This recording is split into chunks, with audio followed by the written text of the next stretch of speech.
이 아침 우리에게 주시는 하나님의 말씀 마태복음 9장입니다.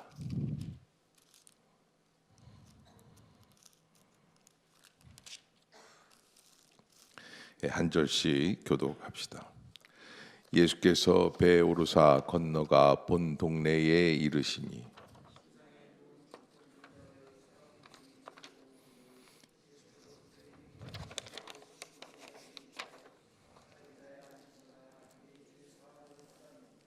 어떤 서기관들이 속으로 이르되 이 사람이 신성을 모독하도다.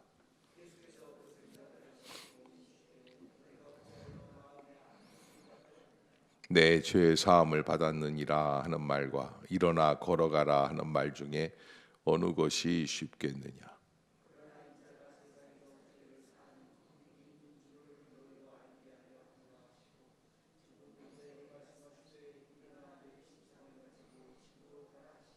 그가 일어나 집으로 돌아가거늘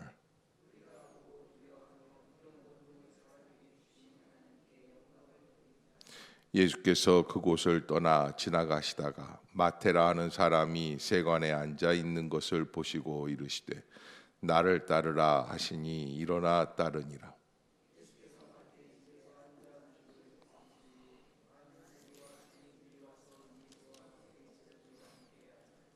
바리새인들이 보고 그의 제자들에게 이르되 어찌하여 너희 선생은 세리와 죄인들과 함께 잡수시느냐.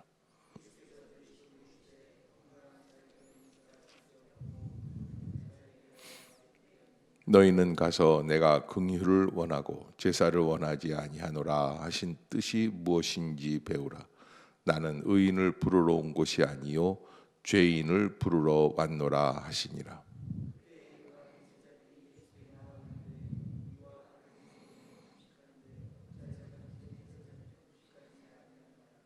예수께서 그들에게 이르시되 혼인집 손님들이 신랑과 함께 있을 동안에 슬퍼할 수 있느냐. 그러나 신랑을 빼앗길 날이 이르리니 그때에는 금식할 것이니라.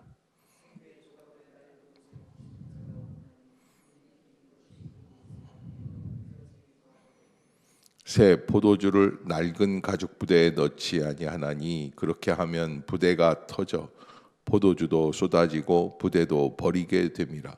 새 포도주는 새 부대에 넣어야 둘이 다 보존되느니라.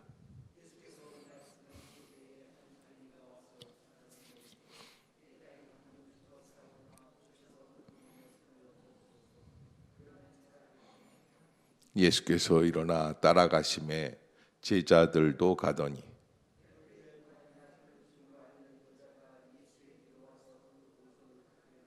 이는 제 마음에 그 겉옷만 만져도 구원을 받겠다 함이라.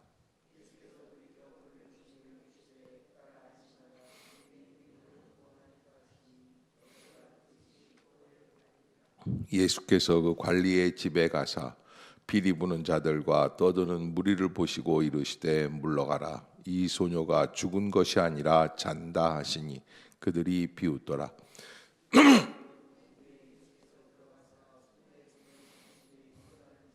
그 소문이 온 땅에 퍼지더라.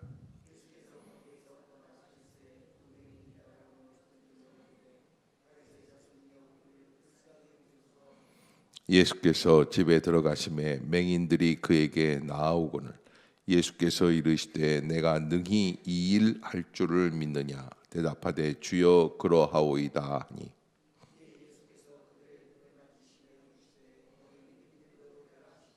그 눈들이 밝아진지라. 예수께서 엄히 경고하시되 삼가 아무에게도 알리지 말라 하셨으나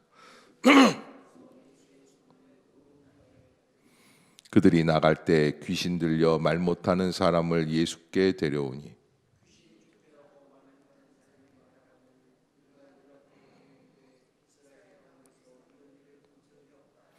바리새인들은 이르되 그가 귀신의 왕을 의지하여 귀신을 쫓아낸다 하더라.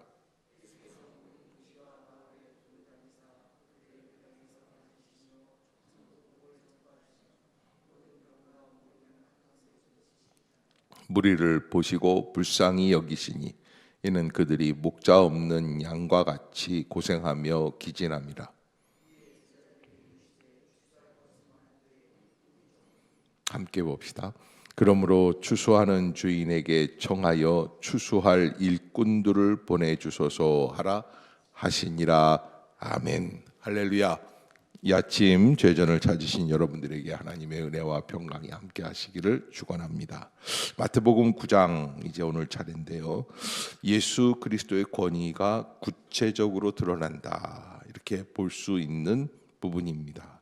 병 고치고 죄 사하시고 부르시고 자비의 선언을 해주시고 또 추수하는 비유를 통해서 예수님이 과연 어떤 분이신가 라고 하는 질문에 분명한 답을 제시해 주시죠.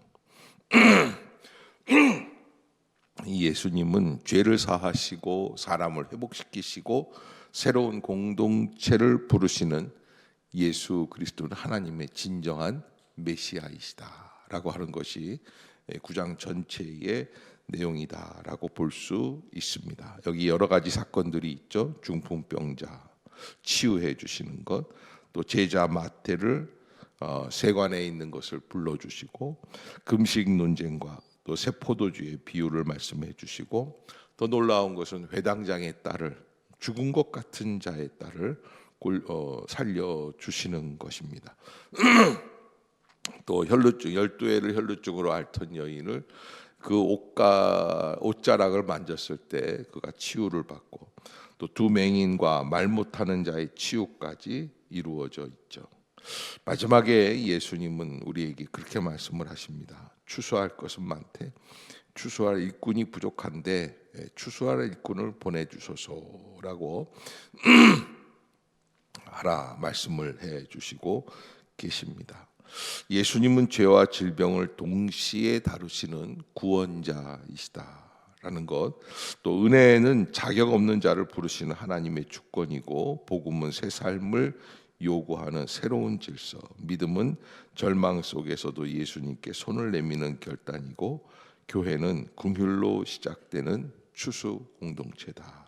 그래서 이런 그 놀라운 역사를 우리에게 베풀어 주시는데 우리가 뭘 해야지 되겠느냐라고 하는 것이고요.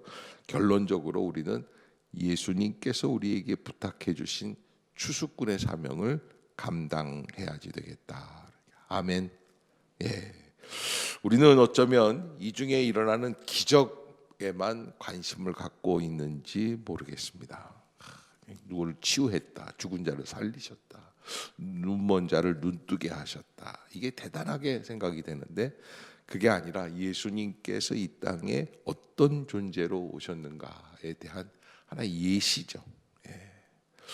자, 오늘 본문 9장 1절부터 8절을 보면 중풍병자를 고치시는데 그 중풍병자를 고쳐주시는 예수님의 치유의 방법이 참 놀랍습니다. 첫 번째는 이 사람을 예수님 앞으로 데리고 온 사건이 놀라운 사건이에요. 침상에 누운 중풍병자를 사람들이 침상째 메고 왔습니다. 예수께서 그들의 믿음을 보시고 중풍병자에게 말씀을 하십니다. 뭐라고 그러세요? 작은 자야 안심하라, 소자야 안심하라 그러신 거죠. 그 다음에 뭐라고 그러세요? 내 죄사함을 받았느니라. 저는 저희 어머님이 중풍병으로 28년을 누워 계셨던 그런 경력이 있으시기 때문에 어머님을 모시고 인천에 영생한의원이라고 하는 한의원이 있었는데, 중풍병이 걸리시면 어느 한의원에 가서 침을 맞았는데 나았다, 이런 얘기를 들으면요, 그러면 가만히 계시지를 못해요. 중풍병을 걸린 사람이라면 이 치욕적인 질병에서 이게 암이나 이런 환자들하고는 좀 달라요. 이 중풍병은 굉장히 치욕적인, 왜냐하면 손발이 오그라들거든요. 걷지를 못하거든요. 완전히 그런 아주 연약한 모습, 불쌍한 모습이 되니까 어떻게 하든지 이 수치스러움에서 벗어나기를 원하시는 거예요. 그래서 가자고 인천 숭이동의 로타리에 있는 그 영생 한의원이었는데 갔어요. 근데 그 인천에서 아주 유명한 자리인데 뭐 이렇게 그 한의 그러니까 아버지가 한의사고 아들도 한의사예요. 아들은 한의대를 나온 것 같아요. 아버지는 안 나와. 옛날부터 침쟁이. 침을 꽂는데 그냥 보통 바늘 같은 걸 꽂는 게 아니에요. 나무 젓가락만한 침이에요. 그런 침을 그냥 막 팍팍 꽂아요. 뭐 이렇게 우리처럼 이렇게 대통에다 대고서 이렇게 탁탁 눌러서 하는 것도 아니야. 그냥 손으로 잡고서 그냥 확확 안 보고 그냥 찔러요. 이제 저렇게 하면 좀 큰일 나는 거 아니었는데 이렇게 긴 침도 그냥 쑥쑥 들어가요. 그리고 뭔가 이제 카리스마가 있는 사람. 그냥 막 수십 명이 저 바닥에 앉아가지고 그 사람이 침을 꽂아주기를 기다리고. 우리 어머니하고 이제 저하고 이렇게 가서 앉아 있는데 몇 번 이제 마주친 분이 있는데 아주 점잖게 생기신 분인데 어떤 노인이에요. 그런데 몇 번 이제 마주치다 보니까 이제 인사하게 되고 그분도 중풍이 걸려가지고 오른쪽 그러니까 왼쪽이지 남자는 왼쪽이에요. 왼쪽을 이제 못 쓰기시게 됐는데 이렇게 앉아 있다가 우리 어머님이 이렇게 자꾸 기도를 하시고 그러시니까 그 노인분이 그렇게 그러시는 거예요. 나도 내 죄 때문에 이렇게 됐습니다. 이 얘기를 해요. 그래서 내가 옆에 있다가 이게 무슨 말씀이십니까, 선생님? 죄라니요. 그랬더니 그분이 아니요. 제가 죄가 참 많습니다. 불란서 프랑스 여행을 갔대요. 그때 당시가 이제 1980년대, 84년, 85년 이랬어요. 근데 85년대 프랑스 여행을 가는 정도라면 대단한 거거든요.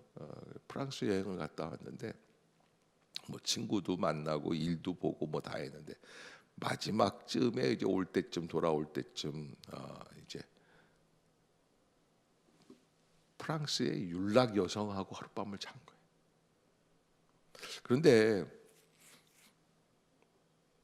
그때 당시에 굉장히 비윤리적인 행위. 지금도 뭐 그렇겠지만 집에 아내가 있는데 남편이 유럽 가가지고서 거기 있는 그렇게 했다. 이제 비행기를 타고 오는데 비행기 안에서 입이 삐뚤어지고 몸이 이렇게 된 거예요. 그래서 뭐 이제 저희 어머니하고 저하고 옆에서 기도도 해드린 적이 있고 그분뿐만 아니라 누구든지 사람이 아프면 무엇 때문이라 생각을 합니까? 죄 때문이 아닌가. 어쩌면 요즘 시대는 그게 생각이 좀 줄어들어요. 내가 아픈 게 뭐 어때? 이게 말세의 특징이 아닌가. 어쩌면 예수님 당시에 죄라고 생각했던 게 오히려 더 나은 거 아닌가. 근데 예수님은 그 생각에 굉장히 뭐라 그럴까요? 그걸 좀 바꾸어 주시기를 원하셨어요. 그 생각이 잘못된 거예요. 그래서 오늘 2절에 보면 예수님께서 침상에 누운 중풍병자를 사람들이 데리고 왔는데 예수께서 그들의 믿음을 보시고 그들의 믿음을 보시고 본다라는 게 헬라어로 블레포라고 그랬죠. 그래서 보신다라는 것은 책임을 지시려고 바라보시는 거예요. 중풍병자에게 이르시되 작은 자야 어떻게 하라? 안심하라. 왜? 자기의 죄 때문에 괴로워하는 심령을 보신 거예요. 그리고는 뭐라 그러냐면 예수님이 내 죄 사함을 받았느니라. 그래요. 따라해 봅시다. 내 죄 사함을 받았느니라. 예. 죄 때문에 그런 게 아니라 너 죄로 인하여 고민하고 있니? 내가 너를 용서해 주마. 그러니까 3절에 뭐라고 그러냐면 어떤 서기관들이 속으로 이르되 이 사람이 신성을 모독하다. 왜? 죄 용서는 누구나 하는 겁니까? 하나님만 하시는 거예요. 근데 예수님이 5절 한번 읽어봅시다. 이렇게 말씀하시는 거예요. 시작. 내 죄사함을 받았느니라 하는 말과 걸어가라 하는 말 중에 사실 자, 고개를 들어보세요. 둘 중에 어느 게 더 쉬워요? 자, 보세요. 여러분들 뭐 새벽이라 그런지 생각이 조금 그러신 것 같은데,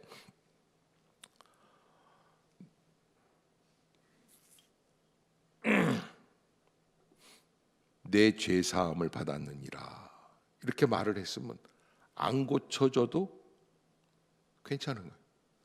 일어나 걸어라 그랬는데 못 걸으면 그게 창피한 거예요. 예수님이 그 말씀을 하시는 거예요. 너희들은 어느 게 더 쉽다고 생각하느냐. 그러니까 이 사람들 생각에 저 양반이 고칠 능력이 자신감이 없으니까 엉뚱한 얘기하는 거예요. 뭐 죄사함을 받았다. 그러나 이렇게 말씀하신 이유 중에 한 가지가 6절에 그러나 인자가 세상에서 죄를 사하는 권능이 있는 줄을 너희로 알게 하려 하노라 하시고 중풍병자에게 말씀하시되 다시 말씀하신 거죠. 두 번째 뭐라 그래요? 일어나 내 침상을 가지고 집으로 가라. 그때 그 사람이 일어나 집으로 돌아가게 하면 됩니다. 8절 시작. 무리가 보고 두려워하며 이런 권능을 사람에게 주신 하나님께 영광을 돌리. 아까 제가 처음에 뭐라고 말씀드렸냐면 마태복음 9장의 가장 중요한 내용들은 어떤 내용들이라고 그랬어요? 이 땅 위에 오신 예수 그리스도 하나님의 아들, 이분이 진정 우리의 왕이 되시고 이 왕 되신 분이 바로 우리의 메시아다. 우리를 구원하실 분이시다. 그러면 오늘 9장 1절부터 8절까지 이렇게 중풍병자를 고치시면서 예수님께서 내 죄 사함을 받았느니라 일어나 걸어가라라고 하는 말씀을 통해서 사람들이 주시는 반응들, 이건 다 교훈이 있는, 의미가 있는 거예요. 그래서 여러분, 저는요 병이 걸렸다, 믿는 사람이 병이 걸렸다, 우리는 죄가 있어서 예전에 저희 어머님 아프실 때 와서 어느 권사님이 위로해 주시다가 저희 어머님한테 뭐라 그러냐면 조 권사 사실 나도 어디가 아파. 근데 말을 못 하겠어요. 왜 말을 못 하냐? 교인들이 권사가 뭔 죄를 적게 저러 이 말이 겁난다는 거예요. 어느 장로님 부인이셨는데 그래요. 여러분, 누구든지 아프면 그런 생각을 합니다. 죄가 있지. 본인도 그렇게 생각을 합니다. 내가 죄가 있구나. 제가 고2 때요 갑자기 하루는 체했어요. 근데 뭐 대수롭지 않게 생각했어요. 그런데 이게 하루를 지나가도 체기가 안 없어져요. 그때부터 미치는 거예요. 토요일 날 아프기 시작을 했는데 주일 날 됐는데 계속 아파요. 배가 막 뒤틀리는 것처럼 아파요. 보통 그때는 어렸을 때니까 한 끼만 굶어도 다 내려가요. 근데 계속 아파요. 그러니까 제가요 교회 갔는데 얼굴이 하얗고 안 좋고 땀을 비질비질 흘리고 그러니까 너 어디 아프냐니까 나 체한 것 같아. 그러니까 친구들이요, 제가 그 인기가 꽤 있었어요. 여자애들이 주로 콜라도 사다 주고 사이다도 사다 주고 그냥 뭐 어떻게 아프냐 손 따야 된다 그리고 뭐 이렇게 다 했는데 그래도 아파요. 그러니까 밤에요 주일날 밤이죠. 제 방에 누워 있다가 도저히 안 되겠어요. 그래서 제가 회개 기도를 했다니까요. 주여, 잘못했습니다. 18살짜리의 고백이에요. 자, 여러분 생각에 18살짜리가 죄가 있어요, 없어요? 나를 죄인 취급하고 바라보지 마세요. 뭔 죄가 있겠어요? 지금 생각해 보면 아니 그렇게 착한 애가 없어요. 저 18살 내 생각에 봐서 그런지 모르지만 나처럼 착한. 그때 막 방에서 떼굴떼굴 굴르면서 회개를 했어요. 어느 순간 낫더라고요. 그게 자정쯤 됐어요. 12시에 상게 시원하게. 내가 그 얼마나 감격을 했는지. 주여, 그래 회개가 약이구나. 어느 기도원에 우리 어머니 따라서 가다가 어느 기도원에서 들은 걸 거예요. 아마 어느 강사님이 회개가 약이다. 또 우린 따라하죠. 회개가 약이다. 그러면 그래, 역시 회개가 약이구나. 그런데요, 한 30분 지나니까 도로 아파요. 내가 어떤 생각이 들었냐면, 아까 회개한 게 잘못된 건가? 더 아파. 그날 주일 지내고 월요일 날 새벽에야 되어서 도저히 못하겠어서 엄마한테 얘기했어요. 엄마, 나 이거 토요일서부터 아팠는데 지금까지 아프니까. 우리 어머님이 일어나시더니, 미련한 놈의 새끼 그러더니 119 뭐 어떻게 해가지고서는 앰뷸런스가 왔어요. 앰뷸런스 타고 가서 봤더니 맹장이 터진 거예요. 네. 자, 저는요, 그 생각은 그때 이제 그렇게 하면서 제가 많은 깨달음이 있었고, 그리고 복막염으로 한 2달을 고생을 했어요. 2달을. 그 고2 때 가장 중요한 때인데, 저는 뭐 신났죠. 공부하기 싫었는데 옳다, 잘 됐다. 여러 가지 사건들이 그것 때문에 겹쳐져 있었는데 그 생각이 들었어요. 죄 때문에 반드시 병이 생기고 이런 것보다는 하나님의 섭리가 계신 것은 분명하다. 어떤 고난이나 어떤 실패나 어떤 어려움이 오든지 그 어려움 가운데 내가 어떻게 이 삶을 예수 그리스도의 뜻으로 살아가야 할까? 여러분, 고난이 고난으로서의 의미가 아니라 고난을 통해서 나는 어떻게 어떤 사람으로 어떤 존재로 살아가야 되느냐. TV를 잠깐 보는데 어저께 이제 노회에서 무슨 회의가 있어서 이제 늦게 왔어요. 밤에 왔는데 이제 뭐 이것저것 하고 뭐 애 이제 뭐 데려오고 뭐 우리 우크레가 또 안 들어왔으니까 데려오고 근데 한 10시쯤 됐는데 어디 지나간 프로인지 여자애 하나가 나오는데 다연인지 지연인지 뭐 그런 여자인데 노래를 부르는데 열 몇 살, 10살짜리인가 11살 너무 예쁘게 잘 부르더라고요. 어쩌면 그렇게 그 무슨 뭐야 트로트 여왕인가 못 뽑는데 그렇게 잘 불러. 아니 그렇게 잘 부르는 애를 내가 본 적이 없는데 그렇게 잘 부르더라. 우리 예원이보다 더 예뻐.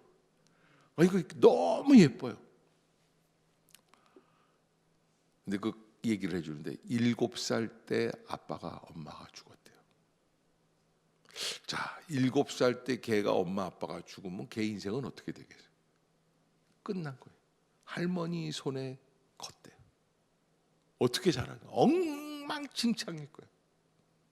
근데 걔가 그렇게 10 몇 살 돼가지고서는 TV에 나와서 그렇게 예쁘게 노래를 잘하는 건 뭐예요? 고난을 극복하는 노력이 뭔가 있었어요.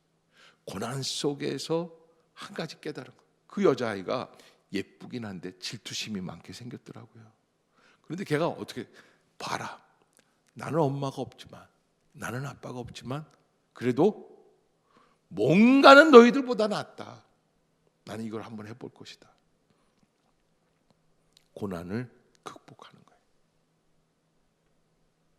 여러분, 우리에게 뭔가 어려움이 올 때마다 왜 나는 실패자냐라고 말하기보다는 이걸 내가 어떻게 하면 예수의 이름으로 극복해야 할 수 있을까? 그러니까 주님은 야 봐라, 너 이렇게 말 안 듣더니 이렇게 쌤통이다 이게 아니에요. 봐라, 내가 너를 도와줄 테니까 너 일어나 어떻게 하든지 이것을 극복할 생각을 한번 해봐라. 소자야 안심하라, 내 죄 사함을 받았느니라 라고 하는 그 선포 안에는 바로 그 말씀의 생각이 담겨 있는 거예요. 너 걱정하지 말고 한번 노력해봐. 내가 너를 도와줄게. 인생에 도저히 아무리 노력해도 극복하지 못하는 미로와 같은 함정도 있습니다. 그러나 어떤 일이든지 예수님 안에서 우리는 그 한계를 주님의 은혜 가운데 뛰어넘고 나를 어떻게 하든지 다시 인도해 주실 줄로 믿습니다 라고 하는 새로운 소망의 날을 바라보는 것이 우리의 해야 할 일인 줄로 믿습니다. 그때 은혜가 나타나는, 자꾸 자책하고 괴로워하고 힘들어하고 갑자기 가을 동화에서 송혜교가 남자친구한테 네 죄가 아니다 라는 얘기가 한번 옛날에 있었던 게 생각이 나는데, 그래서 송혜교가 그래서 이뻐 보이는 것 같아요. 네 죄가 아니다. 그게 그렇게 마음에 남아요. 여러분, 우리가 할 수 있는 게 있습니다. 다른 사람을 경별하고 너는 죄 때문이야, 너 이렇게 하는 건 죄, 이러지 맙시다. 우리가 할 수 있는 게 뭐예요? 죄를 뛰어넘어서 하나님의 은혜 안으로 함께 들어가는 거예요. 그게 교회 공동체, 그게 믿음의 공동체. 남을 의심의 눈초리로 바라보는 게 아니라, 경멸하는 눈초리로 바라보는 게, 차별하는 눈초리로 바라보는 게 아니라 은혜로 바라보는. 그래서 제자들이 언젠가 한번 그런 얘기를 하죠. 날 때부터 소경된 자, 누구 죄 때문에 그렇습니까? 당시에 이게 관점입니다. 죄 때문에 그런 줄로 아는 거예요. 그러나 그것을 뛰어넘어 하나님의 은혜를 이루어 나가는 길을 바라보는 거예요. 그것이 오늘 본문 8절에 무리가 보고 두려워하며 이런 권능을 사람에게 주신 하나님께 어떻게 해요? 영광을 돌리니라. 따라해 봅시다. 이런 권능을 사람에게 주신 하나님께 영광을 돌리니라.